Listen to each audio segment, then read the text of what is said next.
சொற்களின் உயிரே இலக்கியம். நம்ம எதை பேசினாலும் அந்த சொற்களுக்கு உயிரா இருக்கணும், அதுதான் இலக்கியம்.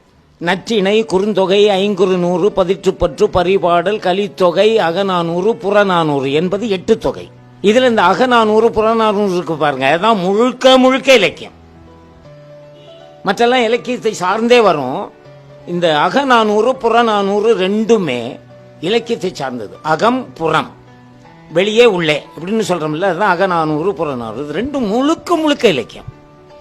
அப்புறம் 10 பாட்டுன்னு சொல்லுவாங்க. திருமுருகாற்றுப்படை, சிறுபானாற்றுப்படை, பெரும்பானாற்றுப்படை, முல்லைப்பாட்டு, மதுரை காஞ்சி, நெடுநல்வாடை, குறிஞ்சிப்பாட்டு, இதெல்லாம் 10 பாட்டு இதில் வரும். அப்புறம் 11 கீழ்கணக்கு என்னன்னு யாராவது கேட்பாங்களா நம்மளை? 11 கீழ்கணக்குனா நீதி நூல் அப்படின்னு சொல்லுவாங்க. 4 அடியாரில் ஆரம்பிக்கும், 7ஆதி கை நிலையில் முடியும் அந்த 18 நூல்கள். 4 அடியார், இன்னா 40, இனியே 40, கார் 40, களவழி 40 அப்படின்னு துவங்கும் அந்த 18 நூல்கள். திருக்குறள், சிறுபஞ்சமூலம், ஆசாரக்கோவை அப்படின்னு 18 நூல்கள். அது இந்த 18 நூல்களில் ரொம்ப முக்கியமான நூல் திருக்குறள் தான். 4 அடியார் அர்த்தமுள்ள நூல். அதில் கூட ஒரு பாட்டு ஒன்று வரும், பலகற்றோம் யாம் என்று தற்புகழ வேண்டாம். ரொம்ப தான் படிச்சுனேன்னு தற்புகழாதடா, எனக்கு தெரியும் உன்னை பற்றி அப்படின்னு சொல்கிறாங்கல்ல. பல கற்றோம் யாம் என்று தற்புகழ வேண்டாம்,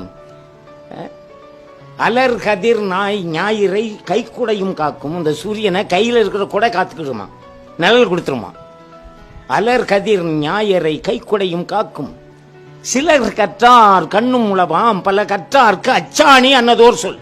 ரொம்ப படிச்சவனுக்கு கொஞ்சம் படிச்சவன் அச்சாணியா இருக்கானா, இல்லைன்னா வண்டி ஓடாதான். இது 4 அடியார். இப்படி ஒவ்வொரு குறளையும் நீங்க எடுத்துக்காங்களேன், ஒவ்வொரு பாடலையும் எடுத்துக்கொள்ளுங்கள். அந்த 18 நூல்கள் நீதி நூல்கள் தான். இதுல தெய்வப்புறவல் ஒரு அருமையான விஷயத்தை சொல்வார். இருவேறு உலகத்து இயற்கை இதில் திருவேறு தெள்ளியராதலும் ஏறும்பார். 2 வகையான இயற்கையை படைத்தது இந்த உலகம். இரவு இருக்கும்போது பகல் இல்லை, பகல் இருக்கும்போது இரவு இல்லை. இதை போலவே ஞானம் உள்ளவனிடம் செல்வம் இல்லை, செல்வம் உள்ளவனிடம் ஞானம் இல்லை. திருவேறு, திரு என்றால் செல்வம், தெள்ளியர் ஆதலும் வேறு, தெள்ளியர் என்றால் ஞானம். ரெண்டும் வேறு வேறுன்னாரு. இப்படி அடிக்கிட்டே போகலாம் சார். அதெல்லாம் ஒரு அற்புதமான விஷயம். தமிழ்ங்கிறதே ஒரு மிகப்பெரிய விஷயம் சார்.